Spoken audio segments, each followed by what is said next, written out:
안녕하세요. 자, 해외 선물은 우리의 삶과 떨어질 수 없음을 보여주는 방송. 자, 해외 선물의 지식을 쌓는다의 해적의 김성준입니다. 말씀하세요. 전 안녕하세요. 해적. 저는 선장 역을 맡고 있는 김성주입니다. 네, 일단 저희는 EBS 투자증권의 해외 선물을 담당하는 직원이라는 점 지식을 건네드리고자 하는 방송입니다. 자, 우리 김성주 차장님, 저희가 이전에 해외 선물에서 이제 다룰 수 있는 것들의 기본적인 이제 국제 유가 시장에 대해서 한번 또 다뤄봤었거든요. 그렇죠. 그리고 나서 가격 흐름을 서로 저희가 이제 어디가 맞다라기보다는 어디가 나는 어느 쪽으로 갈 것이라는 이제 단순한 저희의 생각인 거죠. 주장을 이야기를 했는데 이랬더니 이제 또 게시판이나 이런 분들이 이제 전화가 와서도 또 이제 문의를 합니다. 성주 차장에 맞췄느니 성준 차장에 맞췄느니 이런 이야기가 또 나오더라고요. 저희가 방송에 일단은 처음에 말씀드렸던 취지가 뭡니까? 이 해외 선물을 지식을 쌓는 거예요. 그렇죠. 가격이 오를 수 있다는 전제 조건이 무엇이 있냐? 가격이 빠질 수 있는 조건이 무엇이 있냐? 서로 각자의 위치에 서서 이야기를 나눌 수 있는, 그러니까 그 근거를 바탕으로 이제 가격 흐름을 이야기하는 내용입니다. 물론 우리가 서로 이제 대립이 될 수 있지만은 그거에 대한 근거를 제시할 수 있는, 솔직히 가격에 대한 근거가 이제 정확하게 뭐 서로 이야기를 하지만 어느 방향이 더 힘이 몰리는 쪽으로 가게 돼 있는 거거든요. 그리고 이 선물이란 거는 말 그대로 심리적 게임일 수도 있는 거기 때문에 투자 심리가 한쪽으로 쏠리게 되면은 그 방향으로 아무래도 몰리게 아예 되는. 뭐 반대로 갈 수도 있는 거고. 예, 맞습니다. 그렇기 때문에 누가 맞다, 틀렸다가 아니라 저희는 일단은 어떤 방향으로 제시했을 때 어떤 이유를 갖고 이야기를 하는지, 왜 오르냐, 왜 빠지냐, 그거를 들어주셔야 되는 거예요. 지식을 쌓는 거예요. 지식을. 네가 맞다, 내가 맞다. 저희가 사라, 팔아라고 얘기하지 않잖아요. 그렇죠. 예, 사라, 팔아 말하면은 이렇게 큰일 되는 납니다. 거, 네, 알고 계시고요. 자, 그러면은 금리 인상, 테이퍼링이 됐을 때 가장 먼저 영향을 받는 게 무엇일까 생각을 한번 해봤어요. 뭐 금값, 뭐 상품 가격도 둘째치고 일단은 미국의 달러, 예, 돈을 풀었던 거를 갖고 와야 되니. 네, 쓸어 다시 정부가 가져갑니다. 그렇게 되니 수급에 대한 영향도 있을 거고, 달러는 모든 상품의 기초 베이스가 되는 달러와 그게 다 상품이고, 뭐 모든 게 뭐 우리나라 환율부터 영향을 안 미치는 데가 없다 보니 전 세계 모든 경제 및 이제 뭐 원자재 가격, 뭐 생필품 가격 다 아주 밀접하게 갖고 있는 게 베이스가 달러입니다. 그렇기 때문에 오늘 이 달러 가격이 어떻게 갈 수가 있겠느냐에 대한 이야기를 한번 좀 풀어보도록 하죠. 일단은 저의 입장은 오늘이 이제 촬영이 17일 95점 후반대를 보여주고 있어요. 95대 후반을 보여주고 있는데 여기서 더 오를 수가 있느냐? 100포인트? 우리 차장님 어떻게 생각하세요? 저 같은 경우는 100 한번 갔다 왔죠. 이제 네. 작년 3월 네. 이제 코로나 대박 터졌을 때, 빵 터졌을 때 103까지 갔었나? 사상 최고치였죠. 그때 100 넘었으니 네. 갈 수는 있다 네. 하는데 너무 간다. 물론 그 당시에 넘어갔다는 이야기가 많았어요. 너무 간다 이거. 네. 그래서 저는 지금 현 시점에 95, 96포인트 왔다 갔다 하고 네. 있는데 현상 유지가 현상 유지. 어떻게 보면 90 한 초중반, 뭐 93, 4, 5, 6% 포인트. 테이퍼링을 계속 이야기하면서 충격 완화를 최대한 덜 받게 하려는 의도가 상당히 많이 깔린 것 같아요. 그다음 그것도 있고 사람들이 받으면 저희도 뭐 감기 많이 걸리면 면역력 생기잖아요. 네. 약 많이 먹어도 면역 생기고. 그렇죠. 지금 뉴스나 어디서나 다 연준 의원들 나오면 다 테이퍼링 한다, 뭐 한다, 인플레이션이 높다, 뭐 금리 인상 언제 한다. 매일 들어요, 매일. 매일 나오죠. 매일 들어요, 매일. 네. 조금이라도 특히 뉴스의 경제 부분에 있어서는 뭐 빠지지 않는 이슈인 네. 것 같아요. 그러다 보니까 이제 뭐 아까 처음에 말씀하신 것처럼 사람 심리적으로 네.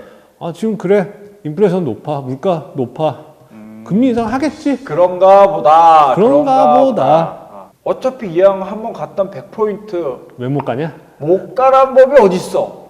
거기에 지금 충격 완화를 덜 받기 위해서 이야기를 하지만은 지금 미국이 역대급으로 돈을 풀었단 말이죠. 그렇죠? 역대급 사상 유례 없는 이전에 이제 미국의 그 금융위기, 미국발 금융위기, 유럽발 금융위기 때도 이렇게 돈을 풀지 않았어요. 이렇게 돈을 풀었던 적이 처음인데 이걸 갑자기 이제 돈을 다시 미국 정부가 가져간대. 그러면은 제 생각에는 이게 충격 완충 장치를 많이 했다 하더라도 그 상당한 심리적인 충격이 굉장할 거라고 봅니다. 근데 제 생각엔 일단 그래요. 근데 이게 금리 인상이 네. 테이퍼링 한다고 금리 인상 바로 하는 거 아니잖아요. 그렇죠. 솔직히 금리 인상 언제 할지 몰라. 언제 내년 6월쯤 할 것 같다고 얘기를 해요. 빠르면. 테이퍼링과 제가 금리 인상은 다르다고 일단 항상 분리를 해야 돼요. 그건 네. 두 개는. 테이퍼링은 지금 돈을 일단 계속 풀고 있는 거 풀는데 예를 들어 시장에 내가 월 100불씩 풀었던 거를 50불만 푼다. 50불만 푼다. 점점 줄여나가는 거예요. 일단 다 계속 푸는 거예요. 그 금액을 줄여나가는 거지. 근데 금리 인상은 돈 푸는 걸 딱 멈추고 오히려 수거를 하는 거잖아요. 그렇죠. 저희가 이제 한국도 금리 올렸잖아요. 네. 먼저 선반영을 시켰죠. 그러면서 지금 은행들 난리잖아요. 대출 받으려고 하면 금리 올라가지고 네. 뭐 전체 대출 받기도 네. 힘들어, 뭐 하기도 맞아요. 힘들어. 그러니까 금리 인상을 할 수는 있겠죠. 근데 지금 금리 인상을 하면 조기 금리 인상을 한다. 더 많은 사람들이 더 고통을 느끼지 않을까. 물론 이제 연준에서 그거에 대한 이제 이미 한번 겪었어요. 제가 한번 요거 좀 보여드릴게요. 이게 달러 인덱스의 10년치 차트예요. 10년치 차트. 앞에 보이시는 볼 수 있는 이 두 부분은 처음에는 미국의 금융위기, 두 번째는 유럽발 금융위기. 이거는 이제 달러 인덱스 가격 흐름이기 때문에 이 달러 인덱스 안전자산을 의미로 갖고 있기 그렇죠. 때문에 가격은 또 위로 튈 수가밖에 없습니다. 그러면서 이제 그 금융위기가 터지면서 미국이 이제 1차 양처거나 2차 양저거나 3차까지 했었습니다. 그러면서 이제 달러 가격이 오르는 걸 이제 찍어 눌렀죠. 하지만 이후에 이제 어느 정도 시장이 안정화가 되고 이제 마무리가 됐을 때 점차 이제 미국이 기술 테이퍼링을 하고 2013년 8월에 일단은 버냉키가 잭슨홀에서 해서 이제 금리 테이퍼링을 단행한다 그렇죠. 하고 그 단어를 처음 썼으니까. 네, 그 이야기를 하면서 이제 점차 미국 달러가 그럼 치솟기 시작합니다. 실제로 미국 금리가 2019년 기준으로 해가지고 최대 2.5%까지 그렇죠. 올려놨습니다. 그러니까 이 달러 인덱스 가격이 무지막지하게 올라갑니다. 100포인트까지 거의 100포인트 수준에서 계속 왔다리 갔다리 합니다. 왔다리 갔다리 하다가 이제 또 다시 미국이 이제 그 트럼프 대통령이 이제 실제로 다시 집권을 하면서 이제 약달러 정책을. 약달러 정책을 진행을 하죠. 뭐 인프라 확장하면서 돈을 계속 막 제끼기 시작합니다. 그러면서 이제 달러 인덱스가 달러를 많이 풀다 보니까 달러화가 굉장히 많이 약화가 됐거든요. 그렇죠. 이 약화가 되면서 하지만 이제 우리가 사상 유례 없는 이 코로나? 작년 이제 벌써 이제 2년째가 됐죠. 이제 그렇네. 작년 1월 달부로 이제 코로나 팬데믹 이제 소식을 접하면서 미국 달러가 다시 또 이제 치솟기 시작합니다. 방금 이 부분이 작년 3월. 우리 작년 3월 달에 나타난 103포인트까지 올라간 사상 유례 없는 달러 인덱스 가격이 올라갔던 거. 이거는 왜 올라갔냐? 금리 인상 때문에 올라간 게 아니에요. 그냥 사람들 무서우니까 안전자산. 안전자산을 산 거지. 이 달러 인덱스는 이 보시는 분들이 두 가지 관점으로 생각을 하셔야 돼요. 미국 경기가 좋을 때는 그 나라의 통화 가치가 올라가니까. 가치도 올라갑니다. 그래서 그럼 달러 인덱스 같이 올라가겠죠. 반면에 경기가 안 좋아. 불안불안해. 그때도 또 달러는 올라갈 수 있어요. 안전자산. 결국은 최고의 안전자산은 현금이에요. 현금 중에서도 이제 달러. 네. 미국의 채권, 뭐 아니면 금 이런 것들이 있다 하지만은 결국 세상에서 가장 나를 안전하다고 이 불안해 뭐 경기가 불안하고 세상이 불안할 때 나를 안전하게 나중에라도 어떤 일이든 쓸 수 있는 게 현금이다 주머니 보니까 현금 있으면 조금 주머니 현금이 안전하잖아. 제일 중요하다고 보죠. 그러니까 전쟁이 났는데 금괴를 이렇게 들고 다닐 수도 없고 현금은 솔직히 어느 정도는 들고 다닐 수가 그렇죠. 있잖아요.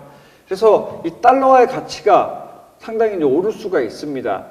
지금 요 마지막 차트를 보시면은 이게 이제 미국의 이제 테이퍼링 이슈가 올해 초부터 이제 테이퍼링 이슈가 나오고 그리고 이제 금리 인상 이야기가 막 나올 때 하면서 이제 달러 인덱스가 다시금 오르게 되는 모습을 보여줍니다. 현재 거의 96포인트까지도 다 올랐어요. 오늘 아까 지금 17일인데 아까 회사에서 보니까 96 넘었더라고요. 96이 넘었었죠. 살짝 넘었었더라고요, 지금. 96에서 97, 98 저는 갈 수 있다고 봐요.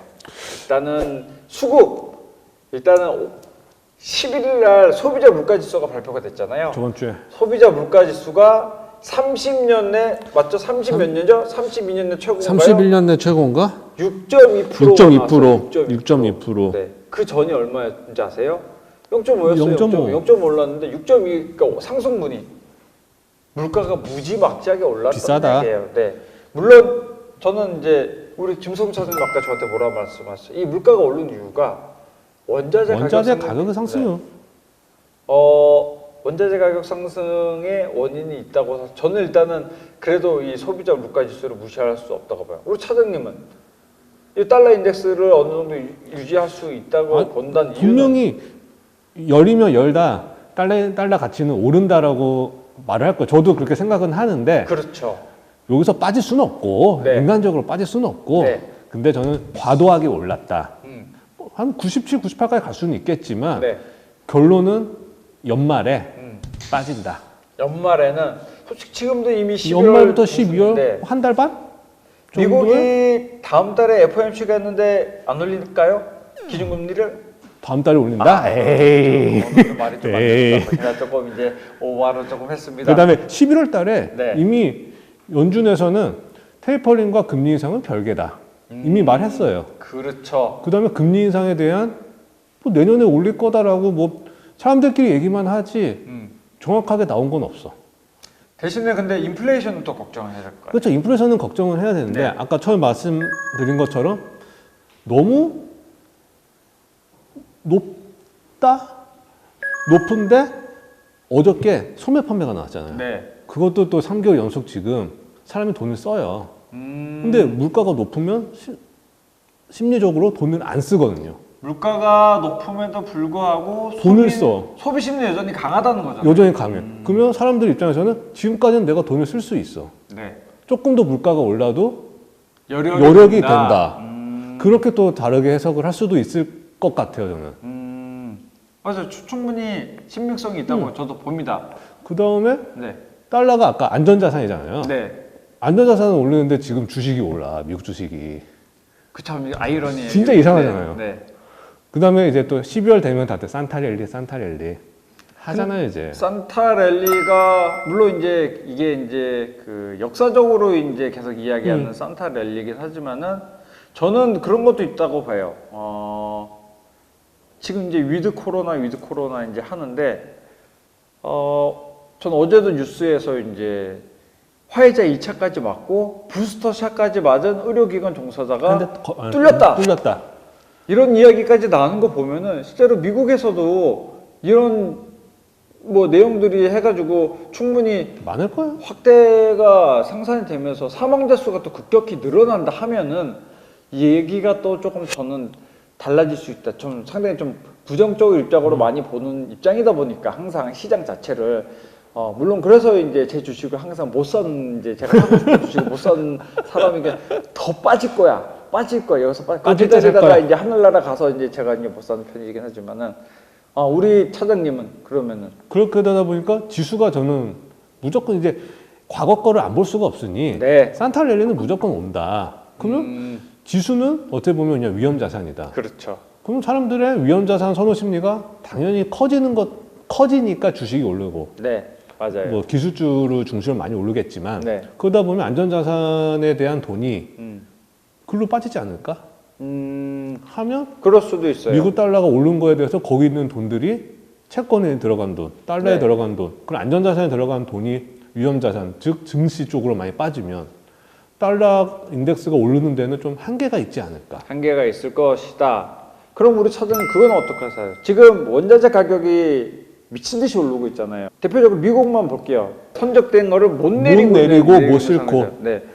그렇다 보면 이게 빨리 풀릴 수 있을 거라고 생각을 하시는 건가요? 일단 미국 정부 뭐 바이든 대통령부터 시작해가지고 네. 그 항구 쪽에는 이제 물류를 조금 원활하게 하기 위해서 거기 있는 이제 뭐 고위 간부들이나 네. 만나서 보면 뭐 100% 해결책은 나오진 않겠죠. 네. 근데 그나마 뭐 지금 일주일 동안 배가 선박되어 있는 거를 3, 4일로 줄인다. 네. 이런 것도 있고 지금 뭐 벌금도 낸대요. 네, 맞아요. 3일인가 4일 넘으면 하루마다 100불인가 뭐 네. 벌금까지 네. 낸대요. 네. 그러다 보면 자연스럽게 물동량에 대한 이제 그런 병목 현상은 이슈가 이제 많이 조금 사그라질 것이다. 좀 줄어들면서 원자재 가격이 솔직히 저는 저번 달에 원유 얘기할 때 네. 진짜 85, 6, 7, 8은 진짜 순식간에 갈 줄 알았는데 이게 안 올라. 저도 조금 한 82불까지는 생각했는데 생각보다 70불까지도 빠지더라고요. 정체 현상이 나타나면서 오히려 그렇게 나오더라고요. 이게 그러다 보니까 분명히 벌써 지금 가격은 더 이상 못 오르고 있는 상황이고 원자재 가격이 오르니까 그 개발도상국이나 후진국들이 수요가 줄어든대요. 그럴 수가 있겠네요. 그런 그렇죠. 나라들은 뭐 선진국들에 비해서 돈이 없으니 네. 쉽게 못 사는 거죠. 네, 맞아요. 그러니까 거기서 수요를 좀 줄이고 공장 12시간 돌릴 거 10시간만 돌리고 그러니까 수요가 좀 주니까 아무래도 저번 달에 비해서는 원자재 가격을 조금 잡아준 것 같아요. 아, 그런 이야기도 또 분명히 논리적으로 말이 되는 것 같네요. 그렇다면은 지금 원자재 가격의 문제였던 병목 현상이 어느 정도 조금 해결이 된다. 근데 그 실제 지금 바이든 정부가 그렇게 지금 나서곤 있어도 병목 현상이 많이 호전이 되고 있지는 않은 것 같더라고요. 그렇죠. 지금 그런 것 때문에 미국 바이든 행정부의 지지율이 굉장히 많이 떨어지고 있다 하더라고요. 그래서 지금 11월 초에 8일인가 있었죠. 그 지방선거. 네, 거기서 거의 공화당이 뭐 네, 압도적으로 이겼잖아요, 승리를 지금. 많이 했고, 뭐 추가적으로 말씀드리면은 공화당의 대표 주자 전 미국 대통령인 트럼프 전 대통령이 트럼프가 이제 다음 차기 대통령 후보에 압도적으로 지금 공화당 1등으로 그렇죠. 40%가 넘는 퍼센트를 지지를 한다 하더라고요. 자신 나올 것 지지자들은. 같아요. 네.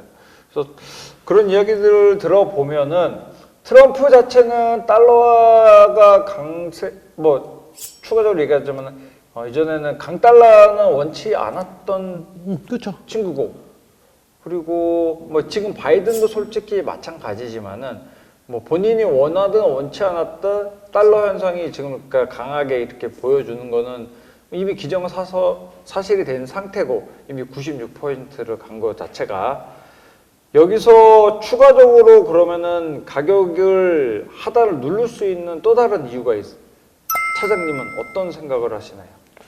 저는 여기서 이제 계속 사람들이 말하면 미 연준에서 이제 파월도 네. 시작해서 계속 고인플레이션 굴리면서 말은 해요. 네. 근데 저는 쉽게 미국만 매파적으로 갈 수 있을까? 혼자. 지금 그렇죠. 미국은 그나마 진짜인지 가짜인지 모르겠는데 코로나가 뭐 유럽이나 다른 나라에 비해서는 어떻게 보면 확진자가 그렇게 많이 늘지는 않고 있는 일단 것 정부 같고. 발표하는 거는 그렇게 나오는 것 같더라고요. 근데 이제 미국은. 유럽은 난리 났고 네. 유럽은 그래서 뭐 유로 미달러 대비는 뭐 거의 최저치 찍고 있고 네, 맞아요. 이런 상황에서 혼자 강한 매파적으로 갈 수 있을까? 그렇게 충분히 가능하죠. 네. 네. 왜냐면 지금 BOC 같은 경우는 아니 BOE 네. 같은 경우는 이제 유럽중앙은행은 자기네들은 지금 이제 더 비둘기적으로 갈 거다. 네. 더 소극적으로 갈 거다라고 네네. 실제로 말도 했고 네. 하는데 제가 그것 때문에 달러에 오를 수 있는 저는 반대 역할로 반대 생각을 유로화랑 달러 인덱스 자체가 이제 여러 위험자산 통화를 이제 구성을 해서 이제 대비해서 만들었는데 유로화가 40%가 넘는 포지션을 차지하고 반 이상 있어요. 차지하고 있으니까요. 네. 그러면은 유로화가 더 떨어지면 그것도 달러가 오를 수 있는 뭐 또 하나의 이유가 되지 않을까 저는. 그러니까 우리 지금 차장님과 저는 반대 국부로 지금 생각을 할 수가 있어요. 그러니까 같은 이슈인데 이거를 같은 이슈를 서로 다르게 볼 수가 있는 거죠. 해석하기가 다르니까. 이게 되게 저는 이렇게 오른다고 이야기를 하고 우리 차장님은 이제 반대로 이제 떨어질 거라고 이야기를 하고 있지만은 이 경제를 보는 부분에서는 특히 통화 아니면 지수 부분은 한번 꼬고 더 꼬고 나서 가격 그렇죠. 흐름이 결정되는 경우가 굉장히 많아요. 우리가 단순하게 중고등학교, 대학교 때 책으로 보고서 공부하던 그거랑은 많이 다르죠. 실제로 살아있는 게 진짜 뭐 정치도 살아있는 생물하지만은 경제만큼 살아있다는 거를 저희는 절실히 느끼고 있는 사람들 중 나는 머리 써서 2번을 꽈는데 누구는 더블 써서 3번을 꽈. 네, 그렇게 해서 갑니다. 그렇기 때문에 일단은 그런 점은 인식을 하시고 지금 저희가 이야기를 하는 거를 들어주셨으면 좋겠어요. 그러면은 제가 그러면은 현재 가격 자체를 갈 수 있는 거는 일단은 96불까지도 오늘 뚫었기 때문에 다음 저항선 레벨 자체가 저는 한 98불까지도 올라갈 수 있는 공간이 있다고 저는 보고 있거든요. 근데 우리 차장님 같은 경우는 이제 여기서 이제 어느 정도 눌러주는 힘이 꾸준히 나올 거다. 97 정도까지 뭐 이미 96포인트 넘어섰으니 네. 97 정도까지는 갈 수 있지만 거기서 한번 위에서 누르면서 약간은 차익 실현? 차익 실현.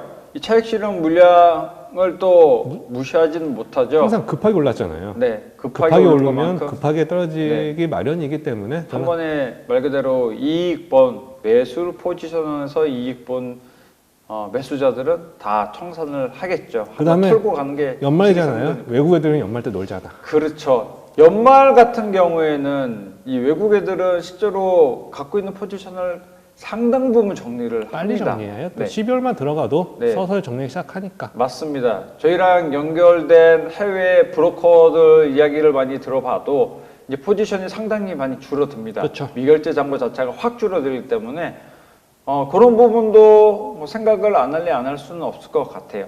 근데 저는 최대 지금 어제 이제 이번 주에 소비자 물가 지수 발표된 거 보고 저는 그 이야기를 그러니까 하고 싶었던 거예요. 인플레이션 플러스 경기가 저는 확 그렇게 좋아질 거라고 보진 않아요. 그래서 더 안 좋게 봐서 스태그플레이션까지 딱 오면은 다 와. 어, 다 와. 뭐 에그플레이션, 엎친 스태그플레이션 뭐 다 와. 덮친 격 설상가상으로 그냥 완전히 안 좋은 거 때려 맞아서 그러면은 금리를 올릴 수밖에 없어요.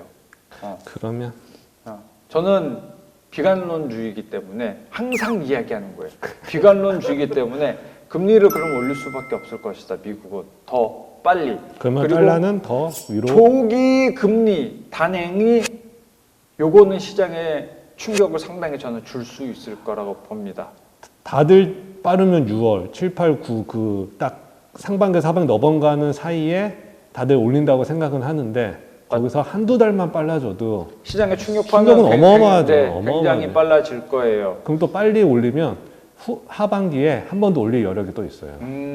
그쵸. 그것도 또 생각을 해야죠. 일단 예상치로는 6월 달에 한 번 올리고 그리고 9월, 12월 중에 한 번 더 올릴 것 같다. 그래서 기준금리를 현재 0.25에서 0.75까지 일단은 연준에서 뭐 급하게 올리지는 않는다고 분명히 얘기를 했으니까 그러면 뭐 이전에는 뭐 금리를 미국이 코로나 때도 내리면 상한가는 1%, 1.25 막 이렇게 1%를 내렸으니까. 막 내리고 그랬단 말이죠. 그런데 올리는 거는 점진적으로 일단 올린다는 것은 분명히 약속을 했기 때문에 하지만 이제 조금이라도 올린다는 자체가 시기가 조금 빨라짐에 따라서 충격파는 저는 상당히 클 것이다 라고 저는 이야기를 하고 싶습니다. 그래서 차장님은 100포인트, 맥스 100, 맥스 100. 맥스 100까지 저는 보고 있어요. 저는 97 갔다 다시 95. 이 3포인트 차이가 별거 아닌 것 같은데 근데 이 달러 인덱스에는 한 2포인트가 굉장히 크거든요. 진짜 커요. 네, 진짜 크기 때문에 진짜 크니까. 지금 보시는 분들 달러 인덱스를 한번 차트를 길게 늘려뜨려서 한번 보시고 미국의 금리가 이제 변동됐던 부분까지 같이 한번 찾아서 보시면은 제가 오늘 아까 이렇게 보여드렸던 이 차트 한번 참고를 해주시고 궁금한 게 있다? 전화 주시면 되고. 네, 그러면 안내가 얼마든지 가능하니까요. 그러면 우리 차장님 저희가 달러 인덱스 일단은 미국의 지금 이슈의 테이퍼링을 갖고 저희가 달러 인덱스 이야기를 했다 하면은 이제 다음 시간은 저희가 해적의 이슈가 되는 이야기를 한번 생각을 해봐야 되거든요. 요소수 이야기가 최근에 이야기도 많고 금에 대한 이야기도 많아요. 요즘 돌반지가 다시 33만 원이 넘었다 하더라고요. 한돈에. 그런데 금 이야기를 금 이야기를 해보다 간단하게 뭐 요소수 이야기를 해보다 하면 그때는 다음 시간에 그렇게 다음 촬영은 저희가 PD님 저희 사무실에서 하죠. 네. 저희가 정상적인 복장을 입고 다음번에는 눈을 한번 가리고 와볼게 한쪽 눈을 그렇게 해서 뭔가를 그렇게 한번 해볼게. 지금 농산물로도 얘기할 게 많아요. 지금 소맥도 올라가지고 뭐 막말로 농심에서 라면 가격 오른다 그러고 막 그러거든요 지금. 그러니까 그런 이야기를 다뤄볼지 그건 저희가 조금 그 당시에 이슈가 되는 걸 좀 더 확대되는 걸로 이야기 가지고 진행을 해보도록 하겠습니다. 네, 그러면 오늘 김성주 차장님 자기는 97 좋아. 나는 100 조금 99 난 100 저는 100까지도 간다라는 생각을 갖고 일단은 보시는 분들은 저는 이렇게 100까지 간다는 이유가 이러이러하다. 성주 차장은 맥스 올라서 그 정도 지금 현 수준에서 1% 맥스 안 그러면 이거보다 유지가 된다라는 거를 왜 이유를 이제 정확하게 귀담아 들으시기 바랍니다. 우리 성주 차장 오늘 수고하셨고요. 고생하셨습니다. 네, 다음 시간에 이제 저희는 사무실에서 인사를 한번 드리도록 하겠습니다. 오늘 시청해주신 여러분 해적의 좋아요, 구독은 잊지 마시고 저희는 이 시간으로 마무리를 하도록 하겠습니다. 수고하셨습니다. 감사합니다.